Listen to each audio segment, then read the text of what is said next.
ముందుగా ఈ అవకాశం ఇచ్చినటువంటి తండ్రి అయిన దేవునికి క్రీస్తు వారి పక్షాన ఉందని తెలియజేసుకుంటున్నానండి. అదేవిధంగా కూడి వచ్చినటువంటి మీ అందరూ కూడా ప్రభునామమున వందనాలండి.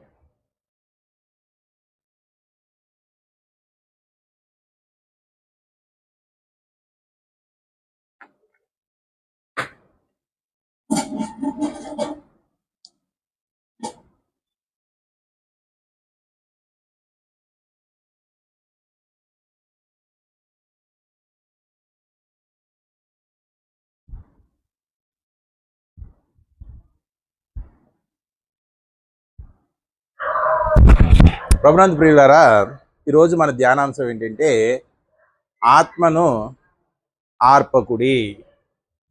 ఇది బైబిల్ గ్రంథం ముందు ఒక వచనం అండి.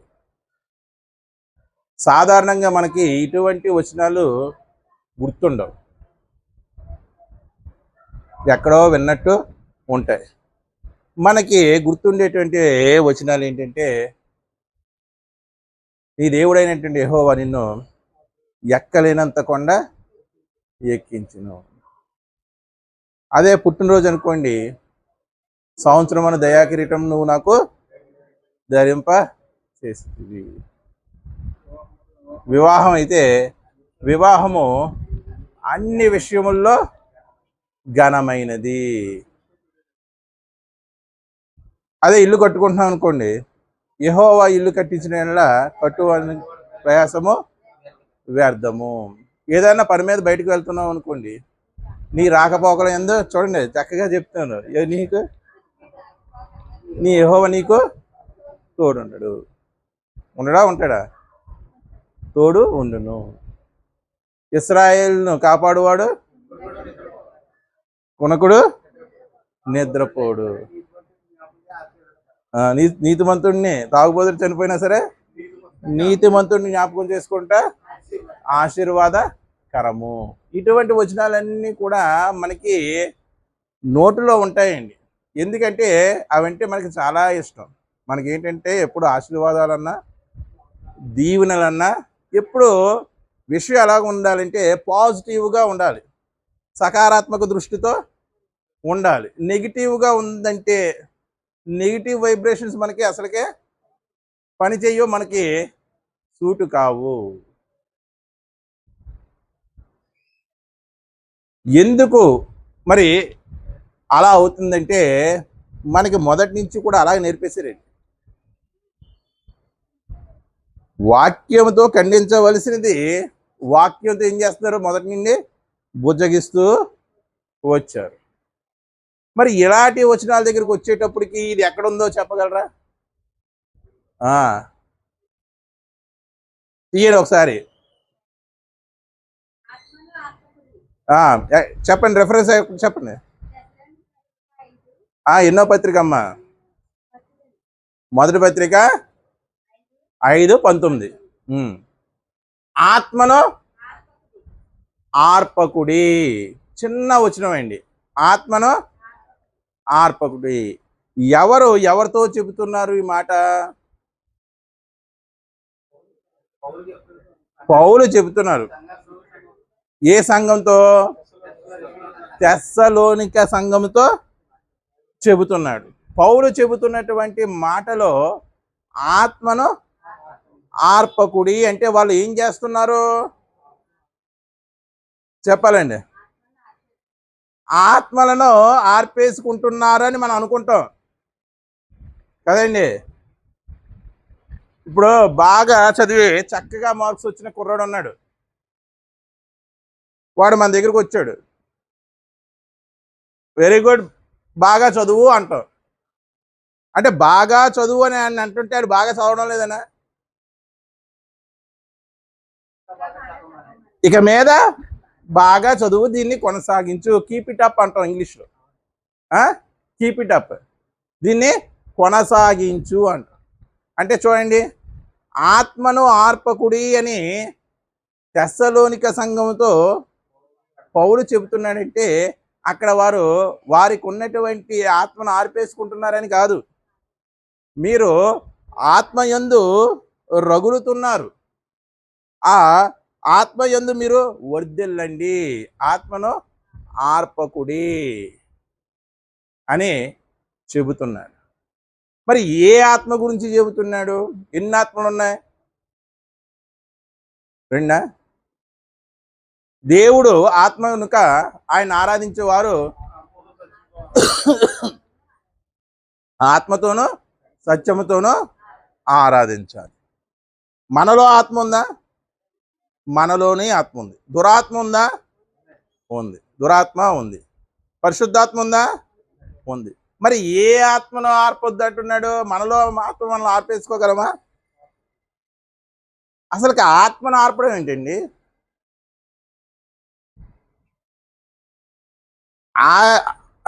మనం ఆర్పేస్తే ఆరిపోయేదా? మన ఇంట్లో ఏమైనా కొయ్యిపోయేది? మరి ఆత్మను ఆర్పవద్దు అంటున్నాడు. మనకి ఇంకా ఇంకోటి గుర్తు రావాలి. ఆత్మ అనేది ఎల్లప్పుడూ కూడా ఏమై ఉంటుంది? జీవించే ఉంటుంది. ఆత్మ అనేది ఎల్లప్పుడూ కూడా జీవించే ఉంటుంది. ఏ ఆత్మ? మనిషి ఆత్మ. ఇక్కడ ఏ ఆత్మ గురించి చెప్తున్నాడు? ఆత్మను ఆర్పకుడు అంటే మనిషి ఆత్మ గురించి చెప్తున్నాడు లేదు, పరిశుద్ధాత్మను గురించి చెబుతున్నాడు. ఏ ఆత్మ గురించి చెప్తున్నాడండి? పరిశుద్ధాత్మను గురించి చెబుతున్నాడు. అంటే పరిశుద్ధాత్మను కూడా ఆర్పేసుకునేటువంటి గనులు ఉంటారా? పరిశుద్ధాత్మ ఎలా వస్తుందండి మనకి? బాప్తీసము తీసుకుంటే మీరు అప్పుడు పరిశుద్ధాత్మ అనే వరమును పొందుదురు. పరిశుద్ధాత్మ అనే వరమును పొందుదురు. మీరు చేసేటువంటి క్రియలు బట్టి, మీరు ప్రవర్తించేటువంటి ప్రవర్తన బట్టి అది మీ దగ్గర ఉండడము లేకపోతే ఆరిపోవడం అనేది జరుగుతుంది. వరం అయితే దేవుడు ప్రతి ఒక్కరికి ఇస్తాడండి. ఏదో దానికోసం మనం సెపరేట్గా ఒక గదిలో కూర్చొని వెయిట్ చేయవలసినటువంటి అవసరం లేదు. బాప్తీసం తీసుకున్న ప్రతి ఒక్కరికి కూడా దేవుడు ఏం చేస్తాడు? ఎటువంటి బాప్తీసం తీసుకున్న వారికి మారు మనసు నిమిత్తం పశ్చాత్తాపడి పాపాలను ఒప్పుకున్న వారికి పరిశుద్ధాత్మ అనే వరాన్ని ఇస్తాడు. అంతేగాని పెళ్ళికి కానీ చనిపోయిన సవాలు కూడా ఇచ్చేస్తున్నారు. వాళ్ళకి కాదండి. అటువంటి ఆత్మ ఏదైతే ఉందో దాన్ని ఆర్పకుడి అని తెస్సలోనిక సంఘంతో పౌలు చెబుతున్నాడు. అంటే వారిలో ఆత్మ తీవ్ర స్థాయిలో ఏమవుతుందంటే రగులుతుంది. ఏం జరుగుతుందండి? ఆర్పకుడి అని దేన్ని అంటామండి మనం అసలుకి?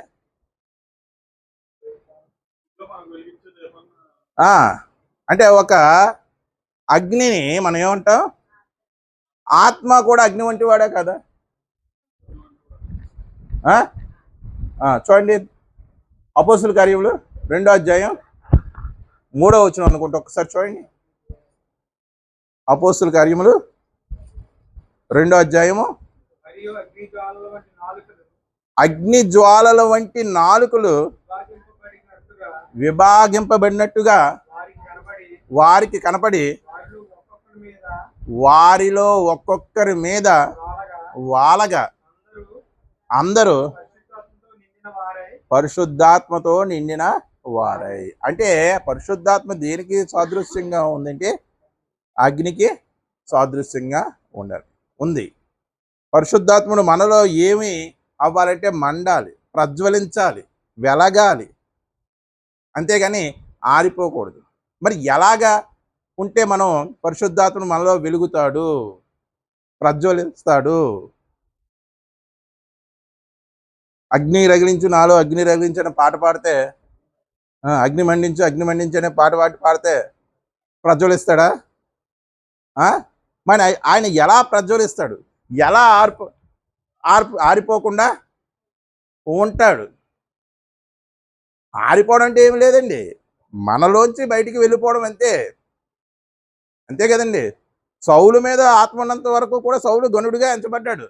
ఒక్కసారి వెళ్ళింది, భ్రష్టాత్మ పట్టుకుంది, చెయ్యరాని పనులన్నీ కూడా చేశాడా లేదా? చేశాడు.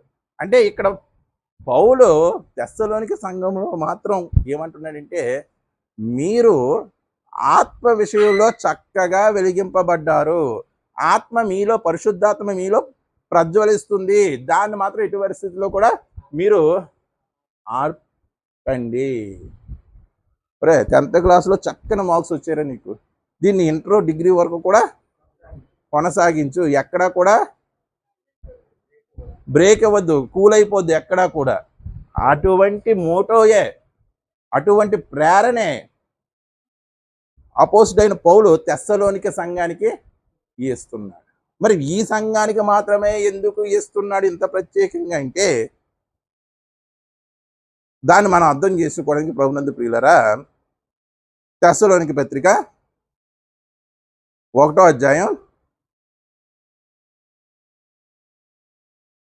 2వ వచనం నుంచి ఒక్కసారి చదవండి. విశ్వాసముతో కూడిన మీ పనిని, పని ఎలా ఉందంటే, తెస్సలోనిక సంఘస్థుల యొక్క పని ఎలా ఉందంట, విశ్వాసముతో కూడిన పనిని. క్రియలు లేనిటువంటి విశ్వాసము మృతము. ఇక్కడ ఏమంటున్నాడు, మన ప్రభు అయిన యేసుక్రీస్తునందలి నిరీక్షణతో కూడిన మీ ఓర్పును మేము మన తండ్రి అయినటువంటి దేవుని ఎదుట మానక జ్ఞాపకము చేసుకొనుచు మా ప్రార్థన యందు మీ విషయమై విజ్ఞాపన చేయుచు మీ అందరి నిమిత్తం ఎల్లప్పుడూ దేవునికి భక్తిలో మీరు ఎంత గొప్పగా ఎదుగుతున్నందుకు మీ కొరకు ఎల్లప్పుడూ విజ్ఞాపన చేస్తూ దేవునికి కృతజ్ఞతాస్తుతులు చెల్లించుచున్నాం. ఏలయనగా దేవుని వలన ప్రేమింపబడిన సహోదరులారా, మీరు ఏర్పరచబడిన సంగతి అనగా మా సువార్త మాటతో మాత్రము కాక శక్తితోను పరిశుద్ధాత్మతోను సంపూర్ణ నిశ్చయతతోను మీ వద్దకు వచ్చి ఉన్న. ఎలా వచ్చిందంటే, మాటతో కాక శక్తితో వచ్చిందంట, సంపూర్ణ నిశ్చయతతో సువార్త వీరి దగ్గరికి వచ్చిందంట. వస్తే అప్పుడు వాళ్ళు ఏం చేశారు, చదవండి. మీ నిమిత్తము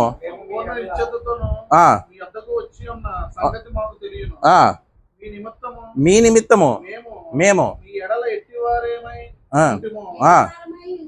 ఎట్టివారమై ఉంటిమో మీరు ఎరుగుదురు. పరిశుద్ధాత్మ వలన ఆనందంతో. ఇదంతా ఎందుకు చదివించారంటే ఈ పాయింట్ కోసమేనండి. పరిశుద్ధాత్మ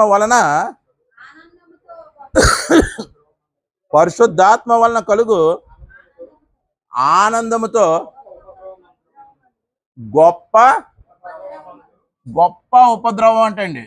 ఏంటండి ఉపద్రవం? ఉపద్రవం అంటే అదేమైనా ద్రవమా తాగడానికి?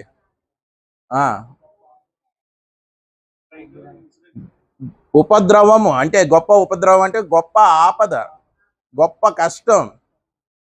గొప్ప ఉపద్రవములో మీరు వాక్యము అంగీకరించి మమ్మును ప్రభువును. అదిగోండి, ఇంతకీ వాక్యం ఎలా అంగీకరించారంట? గొప్ప ఉపద్రవంలో వాక్యం అంగీకరించారంట. కష్టాల్లో ఉన్నప్పుడు అంగీకరించారంట. కష్టాలంటే మళ్ళీ మామూలు మనిషికి వచ్చేటువంటి కష్టాలు కాదు, ఈ ఉపద్రవం వేరు. మీరు ఉపద్రవములో వాక్యాన్ని అంగీకరించారు, అందుకే మీలో ఆత్మ ప్రజ్వలిస్తుంది. అటువంటి ఆత్మను మీరు ఎటువంటి పరిస్థితుల్లో కూడా ఆర్పొద్దు అని చెబుతున్నాడండి. అర్థమైందండి? మరి ఏమిటి ఆ ఉపద్రవం? ప్రభునందు ప్రియులారా, తెస్సలోనిక వారు విశ్వాసంతో కూడినటువంటి పని చేశారు.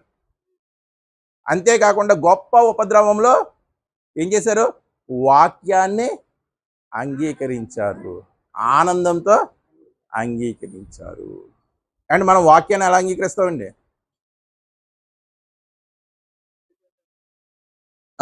ఎలా అంగీకరిస్తాం మనం వాక్యాన్ని? మనకి నచ్చినట్టు చెప్పాలి. బోధకుడు ఎలాగ చెప్పాలి?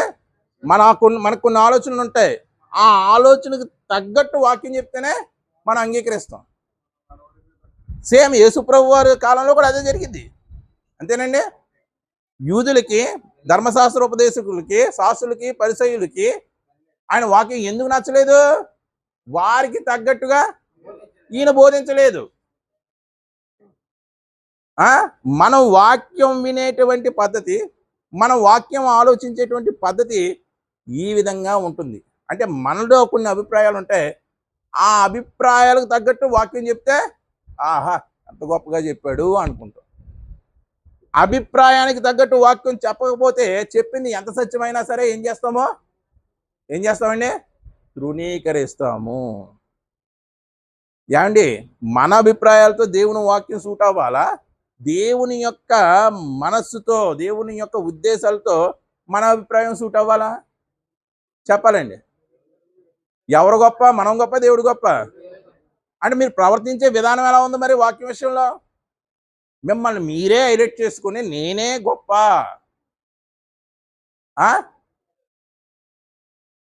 నా అభిప్రాయానికి తగ్గట్టుగానే వాక్యం ఉండాలి. కొంతమంది కామెడీ అంటే ఇష్టం. అప్పుడు వరకు వాక్యం విన్నవాడు ఒకేసారి కామెడీ రాగానే వాక్యంలో ఏమవుతాడు? అప్పుడే స్పందిస్తాడు, అప్పుడే యాక్టివేట్ అవుతాడు. కొంతమంది కథలు అంటే ఇష్టం, కథ రాగానే అప్పుడే యాక్టివేట్ అవుతాడు. కానీ దేవుని వాక్యము ఆ రీతిగా చెప్పడం లేదండి. దేవుని వాక్యం మనం వింటున్నామంటే దాని అర్థం ఏంటంటే దేవుడి యొక్క మనసును మనం అర్థం చేసుకుంటున్నామని, ఆయన యొక్క ఉద్దేశాలను మనం అర్థం చేసుకున్నాం. మన ఉద్దేశాలతో ఆయన ఉద్దేశాలను ఎప్పుడు కూడా టాలీ చేసుకోకూడదు. అలా టాలీ చేస్తే లెక్క ఎప్పుడు కూడా తప్పుగానే వస్తుంది. దేవుడు అన్నాడు కదండి, ఆకాశం కంటే భూమి ఎంత ఎత్తుగా ఉన్నదో నా తలంపులు మీ తలంపుల కంటే అంత ఎత్తులో ఉన్నవి. కానీ మనం ఏమనుకుంటామంటే మన తలంపులే చాలా గొప్పవి అనుకుంటాం. అందుకే మీలో ఉన్నటువంటి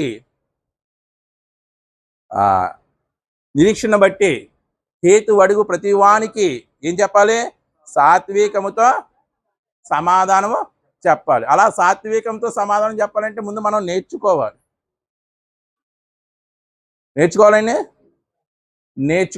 మరి ఎప్పుడు నేర్చుకుంటామో? మనలో కొన్ని ఉద్దేశాలు పెట్టేసుకుంటాం.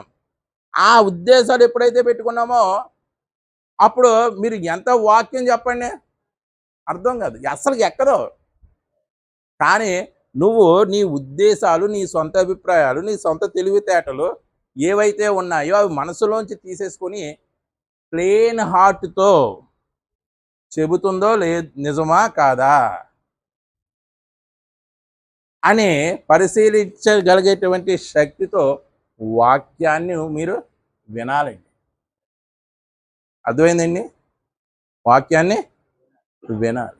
అప్పుడే మన యందు పరిశుద్ధాత్ముడు పనిచేస్తాడు. లేకపోతే మనం ఆత్మను ఆర్పుకున్న వారు అవుతాం.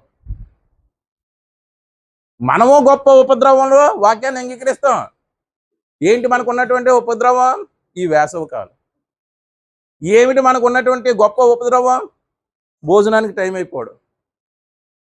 ఏమిటి మనకు ఉన్నటువంటి గొప్ప ఉపద్రవం అంటే అక్కడ వంటలు జరుగుతున్నాయి, చక్కని స్మెల్ వస్తుంది, పాస్టర్ గారు ఇంకా ముగించడాలేదు. ఇవి మనకు ఉన్నటువంటి గొప్ప ఉపద్రవం. కానీ తెస్సలోనిక సంఘస్థుల యొక్క భక్తి ఎటువంటిదంటే గొప్ప ఉపద్రవంలో వాళ్ళు వాక్యాన్ని అంగీకరించారంటే. ఏమిటి మరి ఈ సంఘానికి ఏర్పడినటువంటి ఆ పరిస్థితి? ఆ ఉపద్రవం ఏమిటి అని ఆలోచిస్తే ప్రభునందు ప్రియులారా, అపోస్తుల కార్యములు 17వ అధ్యాయం 1 నుండి జాగ్రత్తగా చూడండి అందరూ. అపోస్తుల కార్యములు 17వ అధ్యాయము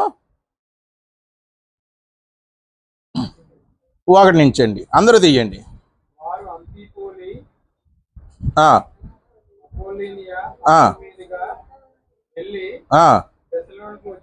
ఎవరండి? పౌలు, సీల. అక్కడ తెస్సలోనికలో ఏముందంటండి? యూదుల సమాజ మందిరము ఒకటి ఉండేది. చూడండి, అందరూ చూడండి. గనుక అక్కడ ఉన్నటువంటి పౌలు తన వాడుక చెప్పున సమాజపు వారి వద్దకు వెళ్ళి, ఎవరు ఈ సమాజపు వారు అంటే తెస్సలోనిక పట్టణస్థులు, అంతేకాకుండా యూదులు కూడా. ఏంటండి? యూదులు కూడా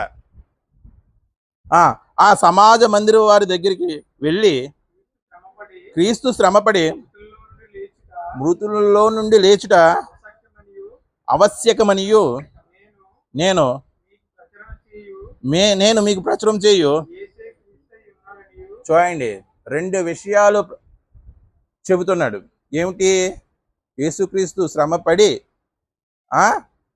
శిలువ యాగం చేసి మృతుల్లో నుండి లేచాడని, అంతేకాకుండా ఇదిగో యేసే క్రీస్తై ఉన్నాడు. ఇదిగో యూదులుగా మీరు ఎదురు చూస్తున్నటువంటి ఆ మెస్సయ్య ఎవరో కాదు, క్రీస్తే.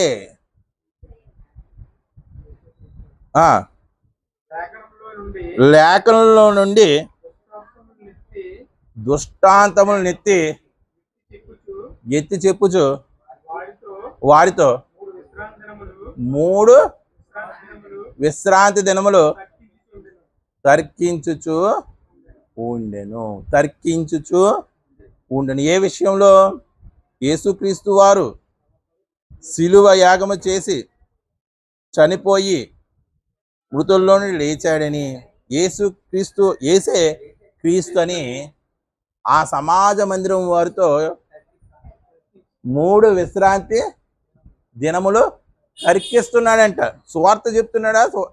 చెప్పాలండి, సువార్త చెప్తున్నాడా, తర్కిస్తున్నాడా? తెస్సలోనిక సంఘములో పౌలు సువార్త చెప్తున్నాడా, వాదనలు పెట్టుకుంటున్నాడా? తర్కించడం అంటే ఏంటి? వాదించడమే కదా. సువార్త చెప్తున్నాడా, తర్కిస్తున్నాడా? వాళ్ళు ఒప్పుకోవడం లేదు. ఆ యూదులు యేసు క్రీస్తు కాదని, ఆయన మృతుల్లో నుండి లేవలేదని వాళ్ళ యొక్క నమ్మకం. వాళ్ళకి లేఖనముల్లోంచి దుష్టాంతములు చూపించి యేసే క్రీస్తు, ఆయన లేచాడు అని ఏం చేశాడు? వాళ్ళతో తర్కించాడు. ఏం చేశాడండి? తర్కించాడు. అంటే తర్కించడం కూడా సువార్తేనా? తర్కించడం కూడా 3 విశ్రాంతి దినాలంట. మళ్ళీ ఏమని రాయబడింది? వాడుక చెప్పున. ఆ తర్కించడం అనేది ఏంటి? వాడుక చెప్పున జరిగింది. అంటే వాక్యం విషయంలో ఆరోగ్యవంతమైనటువంటి వాదన సువార్తేనా? చెప్పనండి. ఆరోగ్యవంతమైనటువంటి తర్కం సువార్తేనా? మరి పౌలు చాలా పట్టణాలలో ఆ విధంగానే చేశాడు, తర్కిస్తూ వచ్చాడు. ఏథెన్స్లోను, గ్రీసులోను, ఇదిగో తెస్సలోనికలోను ఏం చేశాడు? తర్కిస్తూ వచ్చాడు. ఈరోజు సువార్త అంటే ఎలా చెప్పాలంటే, మామూలుగా 4 మాటలు చెప్పి దేవుడు మిమ్మల్ని ఆశీర్వదించును గాక, ఆమేన్ అని చెప్పాలంతే. తర్కిస్తుంది సువార్త కాదు. వాదాలు పెట్టుకోవద్దు, కాంట్రవర్సెస్ వద్దు అని అనుకుంటారు. కానీ ఆరోగ్యవంతమైనటువంటి వాదన ఏదైతే ఉందో ఆ దాని ద్వారా కూడా సువార్త వెళుతుంది అని పౌలు మనకి తెలియజేస్తున్నాడు. చూడండి,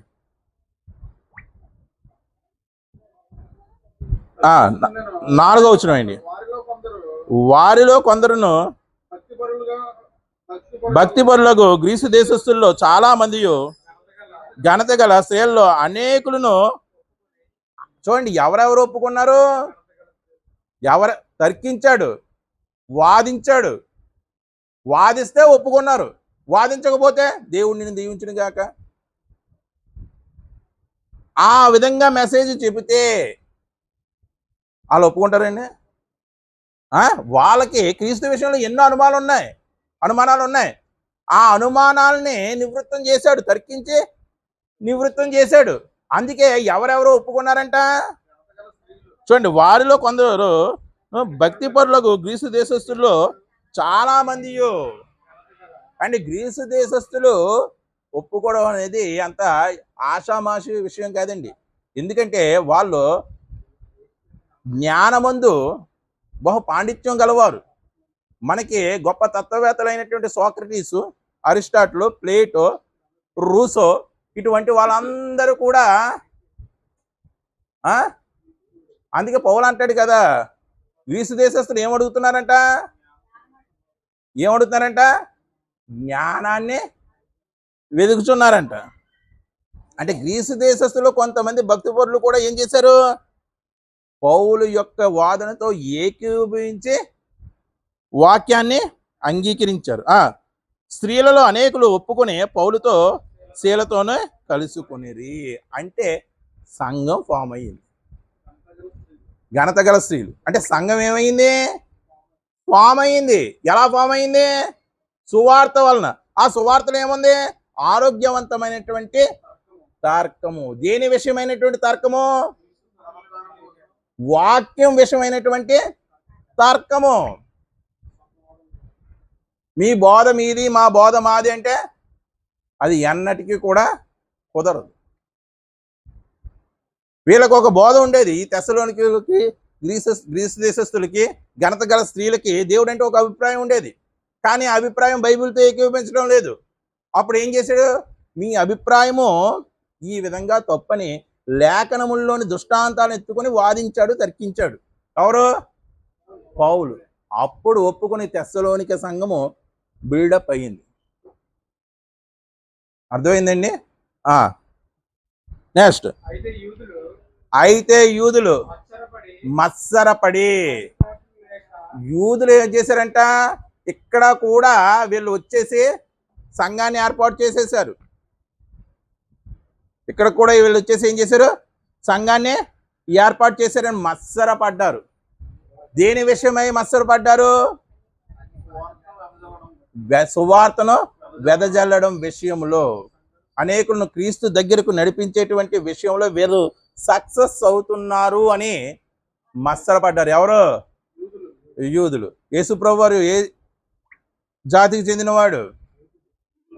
యోధా జాతికి చెందినవాడు. అంటే సొంత వారే స్వజనులే ఏం చేస్తున్నారు?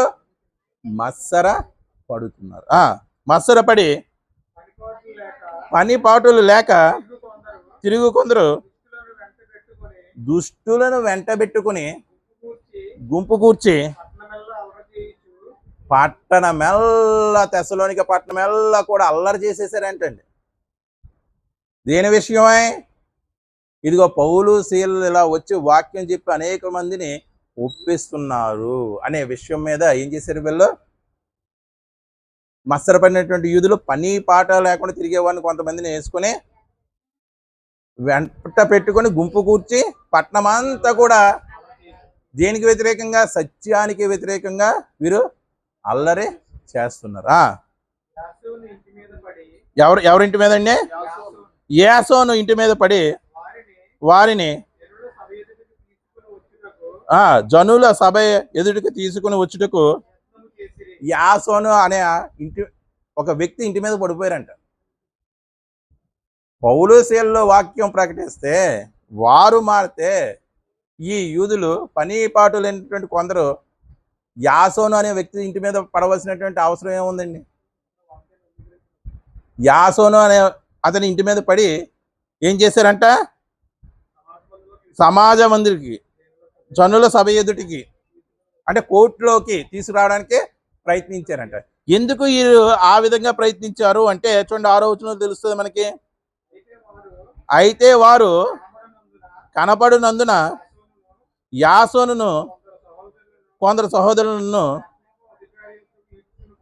ఈడ్చుకుపోయారంటండి. ఎవరు కనపడలేదంట? యాసోను ఇంటిలో పౌలు శీలలో కనపడలేదు. అంటే ఈ యాసోను అనే వ్యక్తి ఏం చేశాడు? పౌలు శీలకు ఆతిథ్యం ఇచ్చాడు. వారి ఇంటి దగ్గరకు ఉన్నారని వీళ్ళు తెలుసుకొని వెళ్ళగానే వాళ్ళు అక్కడ కనపడలేదు. కనపడకపోతే ఆ కోపం ఎవరి మీద చూపించారు? యాసోను మీద చూపించారు.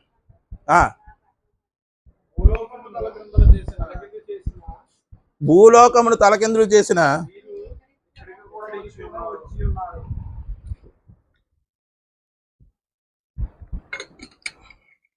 ఏం చేస్తున్నారండి?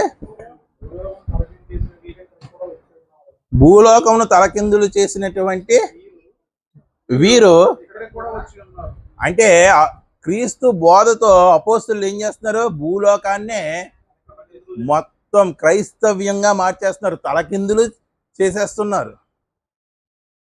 భూలోకాన్ని తలకిందులు చేసిన వారు ఇక్కడికి కూడా వచ్చేసారు, మా వీధిలోకి కూడా వచ్చేసారు, మా పట్టణంలో కూడా వచ్చేసారని యాసోను అనే వ్యక్తిని ఈడ్చుకుని పోయి సభ ముందు పెట్టారంట. ఇదిగోండి, యాసోను వీరిని చేర్చుకుని ఉన్నాడా? వీరందరూ యేసు అను వేరొక రాజు ఉన్నాడని చెప్పి కైసరు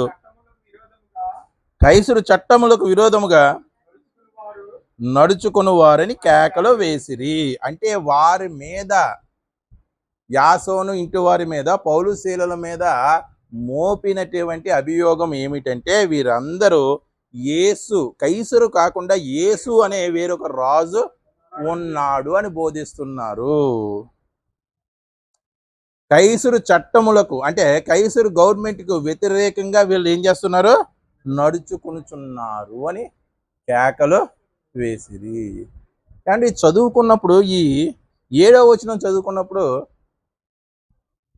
యేసు రాజుగా వచ్చుచున్నాడు అనే పాటలు పాడుతున్నారు కదా, వాళ్ళకి అర్థం కాలేదంటారా? మోపిన అభియోగం ఏంటి? కైసరు కాక వేరొక రాజు ఉన్నాడని చెబుతున్నారు, వాళ్ళు బోధిస్తున్నారు. అంటే ఏమని చెప్తున్నారు? యేసుక్రీస్తు వారిని రాజు అని బోధిస్తున్నారు. బోధిస్తున్నారా లేదా? అంటే మొదటి రాకడలో రాజా, రెండో రాకడలో రాజా? రెండో రాకడలో రాజు కాదండి, మొదటి రాకడలోనే రాజు. యూదుల రాజుగా పుట్టినవాడు ఎక్కడ ఉన్నాడు? ఇక్కడ ఏమంటున్నాడు? కైసరు కాక వేరొక రాజు ఉన్నాడని బోధించుచున్నారు. ఈ మాటలు వినుచున్న జనసమూహంను పట్టణపు అధికారులను కలవరపరిచిరి. వెంటనే ఏం చేశారు? ఈ మాటలు విని మిగతా వాళ్ళందరూ కూడా వీళ్ళు మాకు వద్దు అని జనసమూహమును, పట్టణపు అధికారులను కూడా ఏం చేశారంటే వాళ్ళని శిక్షించండి, వాళ్ళని ఏదో ఒకటి చెయ్యండి అని కలవరపరిచారంట. వారు యాసోను యొద్దను జామీను తీసుకుని వారిని విడుదల చేసిరి. యాసోనికి ఏమొచ్చిందండి? జామీనుతో బెయిల్ వచ్చింది. అంటే నేరం ఆరోపించారు కానీ రుజువు కాలేదు. యాసోను ఇంట్లో ఉన్నట్టు అది రుజువు కాలేదు, అందుకే ఏమిచ్చారు? సరే దాన్ని తర్వాత చూద్దాం, ముందు బెయిల్ ఇచ్చారు, జామీను ఇచ్చారు. వెంటనే సహోదరులు రాత్రి వేళ పౌలును శీలను బెరయ్యకు పంపించిరి. వారు వచ్చి చూడండి, యూదుల సమాజ మందిరంలో ప్రవేశించిరి. మీరు తెస్సలోనిక పత్రిక చదువుతున్నప్పుడు మీకు ఈ విషయం జ్ఞాపకం ఉండాలి. గొప్ప ఉపద్రవం అంటే ఏమిటి? ఎంత గొప్ప ఉపద్రవం జరిగింది? ఒక పట్టణం అంతా కూడా అల్లకల్లోలం అయిపోయింది. భూమిని తలకిందో చేయవారు వచ్చేశారు. ఇంతకీ పౌలు తెస్సలోనికి ఎక్కడి నుంచి వచ్చాడు? ఫిలిప్పు ప్రాంతంలో నుంచి వచ్చాడు. ఫిలిప్పు ప్రాంతంలో ఎక్కడి నుంచి వచ్చాడు? చెరసాల నుండి వచ్చాడు. అంటే చెరసాల నుండి వచ్చినటువంటి ఒక వ్యక్తి తమ పట్టణంలోకి వచ్చి వాక్యము చెబితే అంగీకరిస్తారండి? చెప్పాలండి, అంగీకరిస్తారా? పోనీ ఆయన చెప్పినటువంటి వాక్యం ఏమన్నా ఉందా అంటే అంతా కాంట్రవర్సే. అక్కడ ఉన్న వారికి ఎవరితో సూట్ అవటం లేదు. కొంతమంది ఉంటారు, ఏ ఎండకు ఆ గొడుగు. వాళ్ళు ఏ సంఘానికి వెళ్తే ఆ సంఘ పరిస్థితులు బట్టి అక్కడ వాక్యం చెప్పేస్తారు. అర్థమైంది? ఏ ఎండకు ఆ గొడుగు పడతా ఉంటారు. వాళ్ళ ప్రసంగం ఎలా ఉంటుందంటే ఆ విధంగానే ఉంటుంది. కానీ వాళ్ళ ప్రసంగాలన్నీ మళ్ళీ మనం చూస్తే అక్కడ ఒకటి చెప్పింది, ఎక్కడ చెప్పింది వేరే వేరేగా ఉంటుంది. కానీ పౌలు ఎక్కడ చెప్పినా ఒకటే, ఎక్కడ చెప్పినా ఒకటే. ఏం చేశారంట చూడండి. వీరు తెస్సలోనికలో గనులై ఉండిరి గనుక ఆసక్తితో వాక్యమును అంగీకరించి పౌలును శీలను చెప్పిన సంగతులు అలా ఉన్నవో లేవో అని ప్రతిదినమును లేఖనములను పరిశోధించుచూ వచ్చింది. అంటే చూడండి, తెస్సలోనిక పట్టణంలో ఎంత గొప్ప అలజడి జరిగిందో అండి. ఏదో ఒక ఇన్సిడెంట్ జరిగి ఊరంతా కర్ఫ్యూ అన్న సమయంలో ఎవరైనా వాక్యం చెప్తాను రండి అంటే వెళ్తామా? ఊరంతా 144 సెక్షన్ పెట్టేశారు. రండి అంటే వెళ్తారా? అసలుగా పౌలు శీలలు వచ్చినందుకు ఆ పట్టణం, తెస్సలోనిక పట్టణం అంతా కూడా ఏమవుతుంది? అల్లకల్లోలం అయిపోతుంది. భూమిని తలకిందులు చేసే వాళ్ళు ఇక్కడికి కూడా వచ్చేసారు. రండి, వీరికి వ్యతిరేకంగా వెళదాము అనే గొప్ప అలజడి. అటువంటి ఉపద్రవంలో వీరు వాక్యాన్ని అంగీకరించారు. అర్థమైందండి? మనకు ఉందండి ఆ అనుభవం. వాక్యాన్ని అలా అంగీకరించేటువంటి అనుభవం. చిన్న కష్టం రాగానే దేవుడు లేడు, ఎవరు బైబిల్ గీబిళ్ళు అన్ని తీసి ఏం చేస్తారు? బయట పడేస్తారు. ఏం చేస్తారండి? కానీ ఊరు అధికారులు కూడా మొత్తం అంతా వ్యతిరేకంగా ఉన్నా సరే ఈ తెస్సలోనిక పట్టణస్థులు ఏం చేశారు? అంత గొప్ప ఉపద్రవంలో వాక్యాన్ని అంగీకరించాడు. అందుకే అన్నాడండి, ఆత్మను ఆర్పకుడి. చాలా మంచిగా మీరు పరిశుద్ధాత్మతో నిండుకొని ఉన్నారు. చాలా మంచిగా మీలో పరిశుద్ధాత్ముడు ప్రజ్వలిస్తున్నాడు. మీలో ఉన్నటువంటి ఆత్మ ఎటువంటి పరిస్థితుల్లో కూడా ఆర్పకుడి. ఇటువంటి ఎక్స్పీరియన్స్ మనకు ఉందండి, ఇటువంటి అనుభవం మనకు ఉందండి. బ్రతుకుడు క్రీస్తే, చావైతే లాభము అన్నాడు. ఆయన గొప్ప ఉపద్రవంలో ఏం చేశాడు? వాక్యాన్ని అంగీకరించాడు, వాక్యాన్ని బోధించాడు. వాడబద్దలైపోయింది, పాము కాటేసింది. దొంగల చేత ఏం చేయబడ్డాడు? దొంగిలించబడ్డాడు. నిద్రాహారాలు లేవు, ఆకలి దప్పికలతో సువార్త చేశాడు.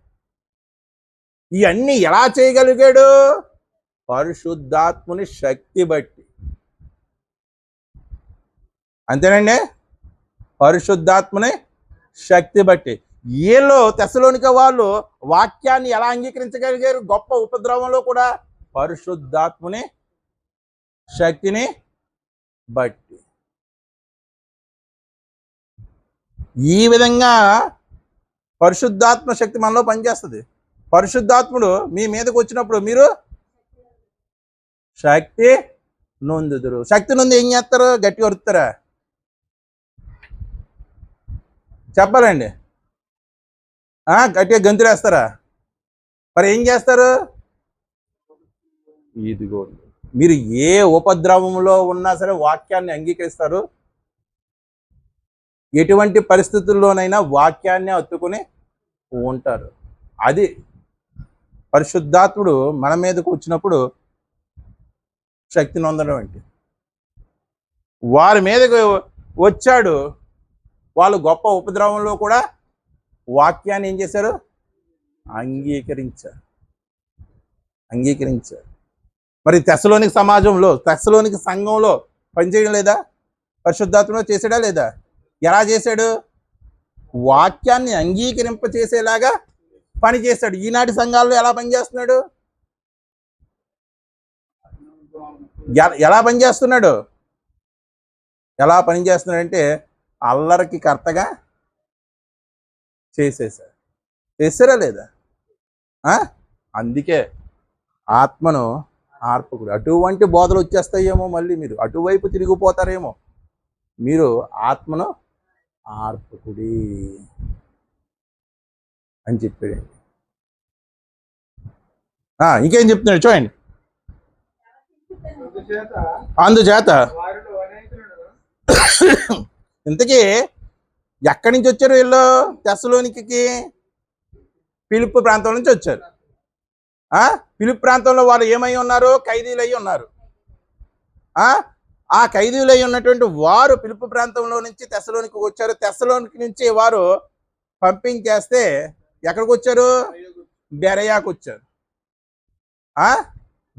తెస్సలోనిక సంఘస్థులు అయితే గొప్ప ఉపద్రవంలో వాక్యాన్ని అంగీకరించారు. మరి బెరయా సంఘం వారు ఎలా అంగీకరించారు వాక్యాన్ని? పౌలు శీలలు చెప్పేటువంటి వాక్యము అలా ఉన్నదో లేదో అనుదినము ఏం చేశారంట? లేఖనాలని పరిశోధించుచు వచ్చిరి. మనం ఆదివారం అయ్యగారు చెప్పినటువంటి వాక్యం అలా ఉన్నదో లేదో ఎప్పుడైనా పరిశీలిస్తామండి? అస్సలకే. తెస్సలోనిక సంఘం వారిలాగా ఇక్కడ మీరు ఇలా మాట్లాడుతున్నారేంటి, ఇక్కడ ఇలా ఉంది కదా అని తర్కించారా? పోనీ తెస్సలోనిక సంఘంలో ఏం జరిగింది? వాళ్ళకు ఉన్నటువంటి జ్ఞానాన్ని బట్టి వాళ్ళు ఏం చేశారు? పౌలు శీలతో తర్కించారు. తర్కించి వారి తర్కం నెగ్గలేదు. అందుకేం చేశారు? పౌలు యొక్క క్రీస్తు జ్ఞానాన్ని వారు అంగీకరించారు. ఇక్కడ ఏం జరిగింది? బెరయా సంఘంలో వాళ్ళు చెప్పినవి అలా ఉన్నాయో లేదో పరిశీలిస్తున్నారు. తర్వాత చదవండి. అందుచేత అంటే అలా పరిశీలించాలి. పౌలు శీలలు వాక్యము చెప్పారు. ఆ వాక్యాన్ని మళ్ళీ అలా ఉన్నదో లేదో అని పరిశీలించాలి అనే ప్రేరేపణ ఎవరిచ్చారు? పరిశుద్ధాత్ముడు. మనకు ఉందండి ఆ ప్రేరేపణ అసలుకే? ఆ ప్రేరేపణ అసలుకి ఎప్పుడన్నా పొరపాటున అసలు ఏం చెప్పారో కూడా గుర్తుండదు. మనకి ఏం చెప్పారో గుర్తు ఉండదు. అంటే మీరు ఏమి వినిచున్నారో జాగ్రత్తగా ఎక్కడ చూసుకోవాలి?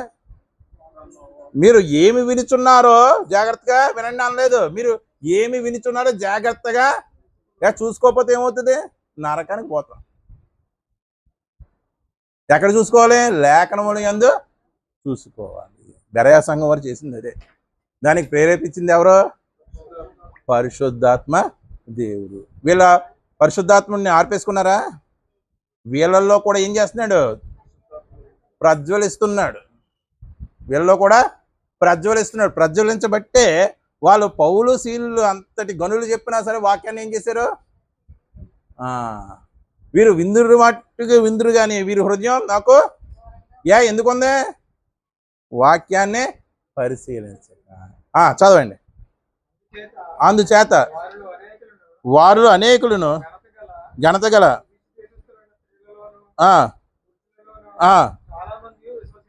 చాలా మంది గ్రీసు దేశస్తులు అసలుకే వాళ్ళ జ్ఞానంలో ఎక్సలెంట్ అండి. అసలుకే వాళ్ళంతా ఏంటంటే లోక జ్ఞానం. తత్వజ్ఞానం.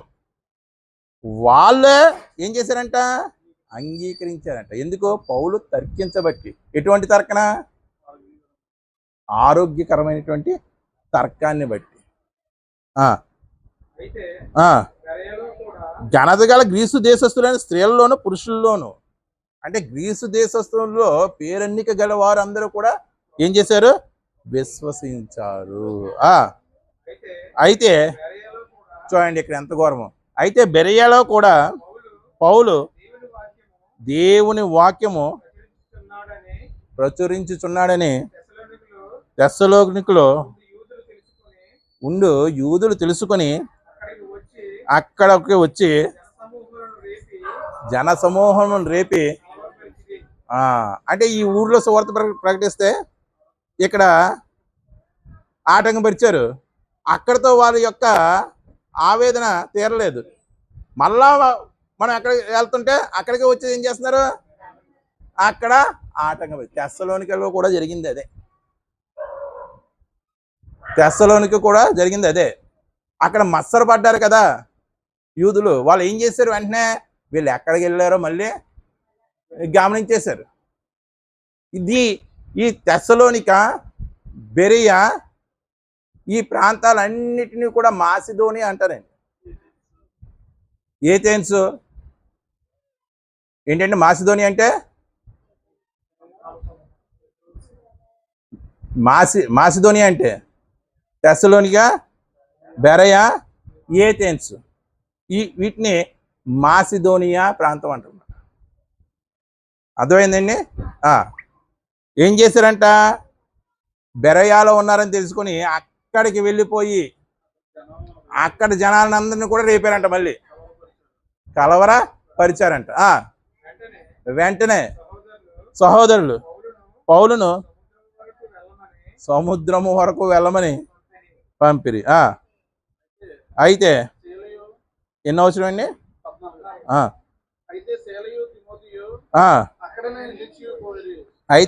శీలయు తిమోతియు అక్కడే నిలిచిపోయారు.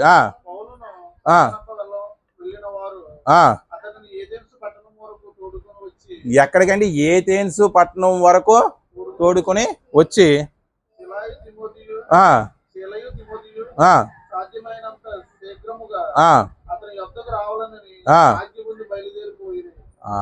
చూడండి, అంటే వీళ్ళ యొక్క అలజడి ఎలా ఉందంటే వీళ్ళని సాగనంపేంత వరకు కూడా వాళ్ళు ఊరు. ఎక్కడికి వెళ్ళాడు?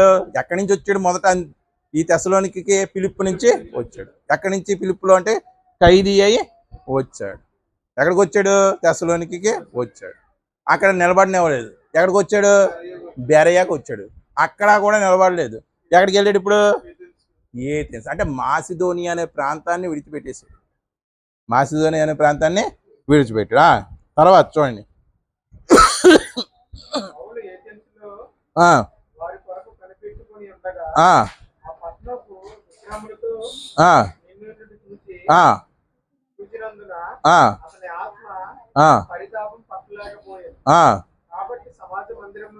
కాబట్టి సమాజ మందిరంలోను యూదులతోనూ భక్తిపరులు అవుతున్న వారితోనూ సంత వీధుల్లో తను కలుసుకుని వారితోనూ ఏం చేశాడండి? తర్కించుచూ వచ్చాను. అంటే తర్కింపు వలన ఏం జరిగింది? ఆనాడు సువార్త జరిగింది. ఏం జరిగిందండి? ఎందుకంటే క్రీస్తు అంటే ఒక సెన్సేషనల్, నిజమా కాదా అనేది ఒక సెన్సేషనల్గా ఆ రోజు ఉన్నది. అందుకే వీళ్ళు ఎక్కడికి వెళ్ళినా సరే వీరితో ఏం చేసేవారు? తర్కించేవారు. పౌలు కూడా ఏం చేశాడు? తర్కించుతూ వచ్చాడు.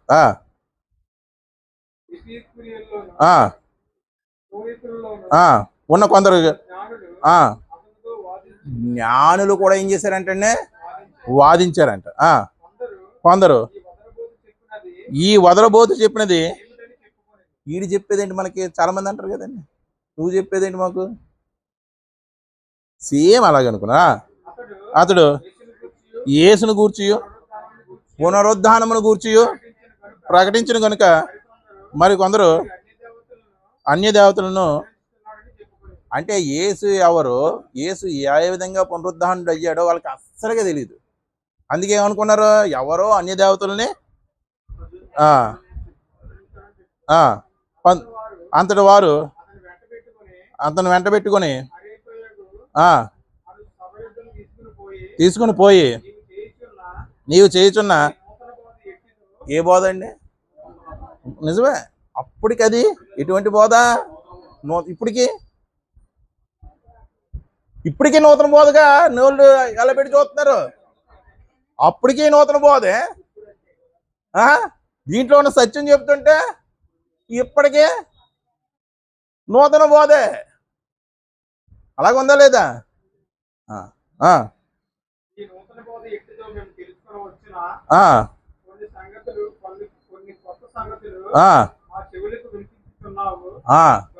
గనుక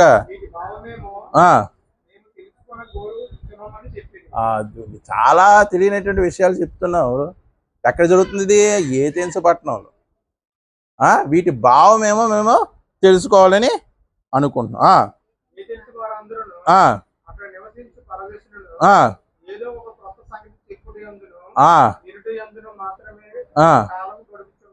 అదిగోండి, ఎందుకు అడిగారు? భక్తితో కాదు. వీళ్ళకు ఉన్నటువంటి కుతూహలం ఏంటి? ఎప్పుడు ఏదో ఒక కొత్త సంగతి, అది పెట్ట కదన్నా, సుత్తి కదన్నా, ఏ కదన్నా పర్వాలేదు, కొత్తదనం ఉండాలి. చెప్పుడు అందును వినుట అందును మాత్రమే. విశ్వాసులు ఈరోజు ఇలాంటి వాళ్ళు లేరా?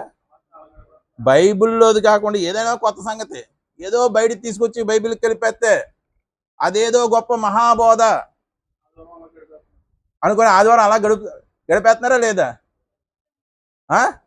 బైబిల్కి సంబంధించినటువంటి విషయాలను కూడా చెబుతుంటే బిలాం అంటే గాడిద మాట్లాడితే ఆశ్చర్యపోలేదంట. అవ్వ సర్పం మాట్లాడితే ఆశ్చర్యపోలేదంట. ఎందుకంటే వీళ్ళు విశ్వం అంతా కూడా పర్యటన చేస్తారంట ఏదైనా తోటలో ఉండి. విశ్వంలో ఆయా గ్రహాల్లో ఉన్నటువంటి జీవులు ఏవైతే ఉన్నాయో అవన్నీ కూడా మాట్లాడటం వీళ్ళకి తెలుసంట. అందుకే బిలాం ఆశ్చర్యపోయినట్టు ఉంటుందండి. పోనీ ఇలాగ చెప్పేశారు. అసలు బైబిల్ సంబంధించినటువంటి బోధ. దేవుడైనటువంటి యెహోవా ఏదోనో అనే ప్రాంతంలో తోట వేసి వారిని ఏం చేశాడు? ఆ తోటలో ఉంచెను. విశ్వాంతరాలు తిప్పాడా? అటువంటి బోధ అండి, అటువంటి బోధ చేస్తున్నారు. వినేవాళ్ళకి ఎంత వినసొంపుగా ఉంటుందంటే, ఆదాము విశ్వ ప్రయాణం చేసేసాడు, బిలాము విశ్వ ప్రయాణం చేసాడు. బిలాం దగ్గరికి మాట్లాడేటువంటి గుర్రాలు వచ్చాయంట. ఇలాంటి బైబిల్కి ఆధారం ఉందా? ఇప్పుడు మాట్లాడేటువంటి గుర్రాలు వచ్చాయి అని బైబిల్కి ఆధారం లేనటువంటి మాట ఈజీగా నమ్మేస్తారండి. బైబిల్లో ఆధారం చెబుతున్నా సరే సత్యాన్ని నమ్మరు. చూడండి, ఆ వాక్యం చదవండి మళ్ళీ. ఏథెన్స్ వారందరూ అక్కడ నివసించు పరదేశులను ఏదో ఒక కొత్త సంగతి ఎప్పుడు చెప్పింది చెప్పకూడదు పాస్టర్ గారు. ఏదో ఒక కొత్త సంగతి చెప్పుడు అందును వినుటి అందును మాత్రమే తమ కాలమును గడుపుచుండేవారు. ఇటువంటి వారి మధ్య బోధ చేసేది మహానుభావుడు. ఇటువంటి వారికి చెప్పడం సామాన్యమైనటువంటి విషయం అండి. వీరందరికంటే గొప్పవారు ఎవరంటే ఇదిగో తెస్సలోనిక సంఘం వారు. ఎందుకంటే ఇంత ఉపద్రవంలో ఏం చేశారు? వాక్యాన్ని అంగీకరించారు. చూడండి, 1 తెస్సలోనిక 1వ అధ్యాయం 7వ వచనం నుంచి చదవండి ఒకసారి.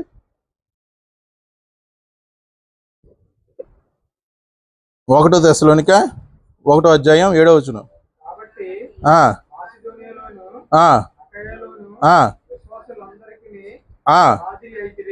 చూడండి 6వ వచనం నుంచి చదవండి, మళ్ళీ కంటిన్యూషన్ బాగుంటుంది. పరిశుద్ధాత్మ వలన ఏం కలుగుతుంది? పరిశుద్ధాత్మ వలన ఏం కలుగుతుందండి? అంటే ఆనందించుడి ప్రభువునందు మరలా చెబుతున్నాను, అంటే ప్రభువునందు ఆనందించాలంటే మనల్ని ప్రేరేపించింది ఎవరు? పరిశుద్ధాత్మ. పరిశుద్ధాత్మ వలన కలుగు ఆనందములోను గొప్ప ఉపద్రవమందు మీరు వాక్యమును అంగీకరించి మమ్మును ప్రభువును పోలి. ఎంత గొప్ప స్టేట్మెంట్ ఇచ్చాడని తెస్సలోనిక వారి గురించి, మమ్మును ప్రభువును పోలి నడుచుకుని వారు అయితిరి. ఎందుకు వీళ్ళు ప్రభువుని పౌలు శీలని పోలి నడుచుకున్నారు అంటే, ఇదిగో వారిలో ఆత్మను వారు ఏం చేశారు? ఆర్పుకోలేదు. మనలో ఆత్మ ఉంటే వీరిని పోలి నడుచుకుంటాం. కానీ మన ఆత్మ మనకు వచ్చిందని సంకేతం ఏంటంటే, ఎవరు ఎగురుతున్నారు, మరి నేను ఎగరకపోతే బాగోదు, నేను ఎగరాలి. ఎవరో అరుతున్నారు, నేను అరగకపోతే బాగోదు, నాకు ఆత్మ లేదనుకుంటారు. వారిని పోలి నడుచుకుంటున్నాం మనం, ఒక ఇమాజినేషన్లోకి వెళ్ళిపోయి. అర్థమైందండి? కానీ వీళ్ళు ఏం చేశారు? పౌలును శీలను క్రీస్తును పోలి నడుచుకున్నాడు. దేని వలన? ఆత్మ ప్రేరేపణ వలన. ఎందుకు? భయంకరమైనటువంటి పరిస్థితుల్లో, గొప్ప ఉపద్రవంలో వాక్యాన్ని అంగీకరించారు. అందుకు దేవుడు ఇస్తున్నటువంటి సాక్ష్యం. కాబట్టి మాసిదోనియాలోను, అకయ అంటే అండి,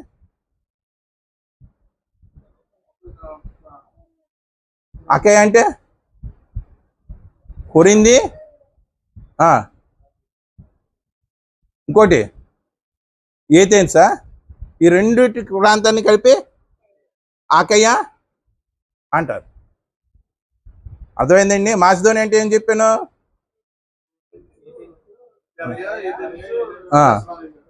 అంటే అకయ అంటే కొరింది, ఇంకోటి ఏదో ఉంది, సరే అది స్పష్టత లేకపోతే. మాసిదోనియా అంటే పిలుపు అండి. పిలుపు, తెస్సలోనిక, బెరయా అంటే మాసిదోనియా. అకయ అంటే ఏథెన్స్, కోరింది. అర్థమైందండి? ఇవన్నీ కూడా యూరప్ కంట్రీలు. ఏ కంట్రీలు అండి? యూరప్ కంట్రీలు. ఇప్పుడు యూరప్గా చెప్పుకుంటున్నాం కదా, ఆ కంట్రీస్. చదవండి. కాబట్టి మాసిదోనియాలోను అంటే ఎన్ని ప్రాంతాలు? మొత్తం 5 ప్రాంతాలు. మాసిదోనియా 3 ప్రాంతాలు, అకయ 2 ప్రాంతాలు. విశ్వాసులందరికీ ఏమయ్యారండి? మాదిరి అయితిరి. ఎందుకనగా మీ యొద్ద నుండి ప్రభు వాక్యము మాసిదోనియాలోను, బెరయాలోను, అకయలోను మ్రోగిందంట. ప్రభు వాక్యం ఏందంట? మారు మ్రోగిందంట. ఎందుకు? వీళ్ళు అంతటి శ్రమల్లో కూడా దేవుని వాక్యాన్ని అంగీకరించినందుకు. దేవుని వాక్యం ఏమైంది? మారు మ్రోగింది, ప్రతిధ్వనించింది. ఎందుకు? వీరు ఈ ఉపద్రవంలో వాక్యాన్ని అంగీకరించారు. మనము కూడా మన జీవితాల్లో ఎన్ని కష్టాలు వచ్చినా సరే, ఎన్ని నష్టాలు వచ్చినా సరే, వాక్యాన్ని అంగీకరించాలి. మనం వెంటనే ఏమనేస్తాం? దేవుడు అంటే నాకు ఈ కష్టాలు ఎందుకండి, దేవుడు నాకు అన్యాయం చేశాడు. ఏంటి? చిన్న కష్టానికి, చిన్న నష్టానికి ఉన్నాడు అసలుకే. అంటే అప్పుడు ఏం చేస్తున్నాం? మనలో ఉన్నటువంటి ఆత్మను ఏం చేసుకుంటున్నాం? ఆపేసుకుంటాం. ఈ వచనం అందుకే పలికాడండి. ఆ 19వ వచనం చిన్న వచనం, బైబిల్లో ఉన్న చిన్న వచనాల్లో ఇదొక చిన్న వచనం. ఈ చిన్న వచనం వెనకాల ఎంత స్టోరీ ఉంది. అది మామూలుగా చదివేస్తే ఏమనుకుంటాం? మనం ఆత్మను ఆర్పేసుకుంటున్నాం. ఆర్పుడు అని చెప్తున్నాడు, పౌలు అని చెప్తున్నాడు. కానీ అక్కడ చెప్పింది ఎలా ఉంది కాంటెస్ట్? మీరు ఆత్మలో వెలిగించబడ్డారు, దీన్ని అన్నిటికీ కూడా ఆర్పకుండా కీప్ ఇట్ అప్, కొనసాగించండి, కొనసాగించండి. అంటే పరిశుద్ధాత్మ మనకి ఎలా ఉపయోగపడతాడు అంటే, ఎంతటి ఉపద్రవంలో ఉన్నా సరే మనం ఏం చేస్తామంటే వాక్యాన్ని అంగీకరిస్తాం. వాక్యం అలా ఉందో లేదో, చెప్పిన సంగతులు అలా ఉన్నాయో లేదో మనం ఏం చేసుకుంటాం? పోల్చి చూసుకుంటాం. ఇదండి ఆత్మను ఆర్పుతుంది. ప్రార్థన చేసుకుంటాం.